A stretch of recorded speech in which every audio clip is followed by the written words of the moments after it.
The movie begins with a man named Brian Miles, who goes to a store to buy a birthday gift for his daughter, Kim. Shortly afterward, he attends her birthday party. There, he is questioned by his ex-wife, Marie, who tells him to place the gift in the tent along with the others. However, he insists on giving it to his daughter personally. After catching a glimpse of him, his daughter runs over and hands him a karaoke machine as a gift, supporting her dream of becoming a singer. However, she quickly runs off after spotting the horse her stepdad Stuart bought for her, leaving Brian disheartened. Back home, Brian flips through a photo album of his daughter. The smile on his face reveals just how much he loves her. That very night, Brian is joined by friends for a backyard barbecue hangout. His friend Sam offers him a close protection security job at a concert, 4 hours for £25,000. On the day of the concert, Brian is seen providing protection for the pop musician named Shira. During rehearsals, Brian compliments Shira on her beautiful voice, which helps create a bond between them. He also mentions that his daughter Kim dreams of becoming a pop singer. After taking a call from Kim, chaos suddenly erupts as the crowd goes wild. Brian quickly saves Shira from an attacker who is attempting to stab her and rushes her away in a car, sobbing. Later, Shira promises to support Brian's daughter in pursuing her music career and gives him a card for her vocal coach. Afterward, Brian meets with Kim, who tells him that she asked her mother to come along with her, just before he could reveal his plan for her to join a music school. Kim tells Brian that she is seeking permission to go to Paris with her friend Amanda for an art tour. Brian hesitates, explaining that since she is under 18, she needs her parents' consent to leave the country.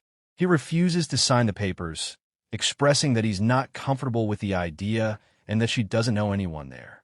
Angry, Kim runs away from him, prompting his ex-wife Lenore to blame Brian for sacrificing his life to serve his country at the expense of his family. Later, Brian visits Kim and gives her the signed papers along with a new burner phone that has an international number. He sets a condition. She must call him from every location she arrives at and every night before going to sleep. At the time of departure, while helping with the bags, Brian discovers that Kim had deceived him. She wasn't going on art tour, but was actually planning to follow a rock band across Europe. Lenore explains that Kim lied because of his overly strict rules. She also expresses her frustration over waiting for him for 5 years without so much as a phone call. Brian gives in and takes a photo of Kim with her friend Amanda. After arriving in Paris, while taking pictures, a stranger offers to help them take a photo together using Kim's phone. He introduces himself as Peter and offers to give them a lift to their apartment.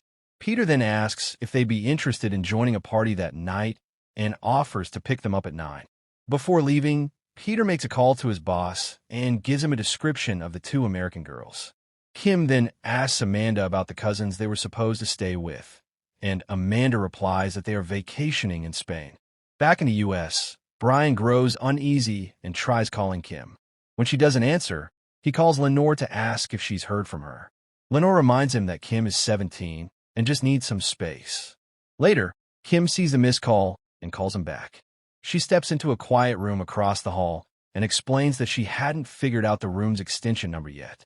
While Brian is on the phone with Kim, 2 men break into the apartment and kidnap Amanda. Kim frantically tells Brian about Peter, the man who picked them up from the airport. Brian immediately activates his call recording equipment and begins recording the conversation.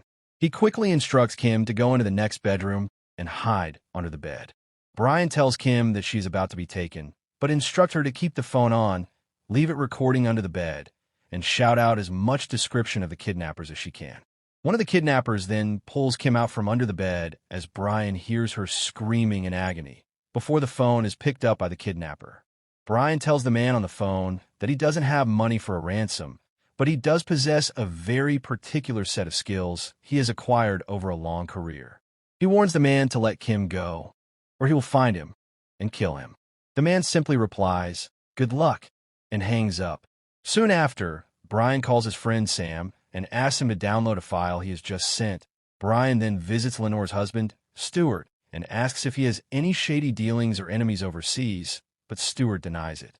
Shortly after, Sam calls Brian and informs him that, based on Kim's recording, the kidnappers are speaking Albanian. The man Brian spoke to is named Marco, the leader of a group involved in international trafficking, taking girls to Romania under the pretense of domestic work. Sam tells Brian that, based on previous abductions, Kim must be found within 96 hours, or she'll be lost forever. Brian flies to Paris, replaying Marco's voice saying good luck over and over. Upon arrival, he goes to the apartment where Kim was kidnapped. Observing the scattered belongings and using the recorded call for reference, Brian carefully reconstructs the scene, visualizing the entire abduction as it unfolded. Brian removes the memory card from Kim's destroyed phone and views all the photos. In one of them, he spots Peter's reflection. He later finds Peter at the airport, attempting to lure another female traveler. Brian forces him into a taxi and begins beating him for information, demanding to know the whereabouts of Kim and Amanda, but is interrupted by Peter's partner. Peter escapes, and Brian gives chase in a stolen taxi. While fleeing, Peter is suddenly struck and killed by an oncoming truck. Brian then meets with his old friend Jean-Claude, a former DGC agent turned national police officer. Jean-Claude gives him the address of a location where the Albanian gang is known to operate. Though he warns Brian not to get involved, he also provides details about the local district controlled by the gang. That night, Brian heads to the district and plants a listening device on an Albanian gang member. He hires a translator who tells him about a construction site connected to the gang, and he also purchases an English-Albanian dictionary. Disguised as a laborer, Brian searches a makeshift hideout at the construction yard. After an intense fight, gunfire, and a high-speed chase, he manages to rescue a young woman who is wearing Kim's denim jacket. Brian takes the woman to a hotel and improvises a detox treatment to help her recover. The following day, after regaining consciousness, she tells Brian about a house where she and Kim were being held.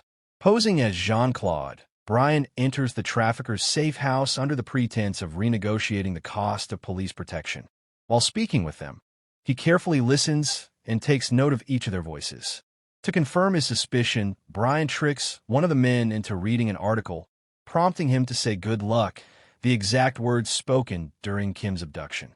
Instantly, Brian identifies him as Marco. Brian reminds Marco that he is the man he spoke to on the phone, the one who promised to hunt him down.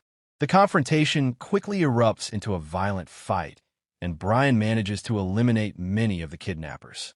While searching the house, Brian discovers several unconscious girls, including Amanda's lifeless body.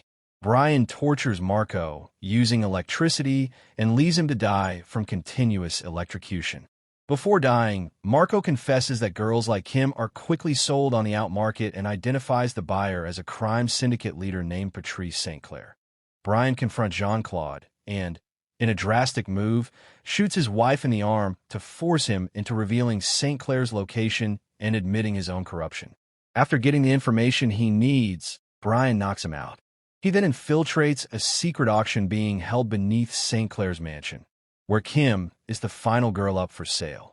Brian forces one of the bidders, Ollie, to purchase Kim, but he is soon caught and knocked unconscious.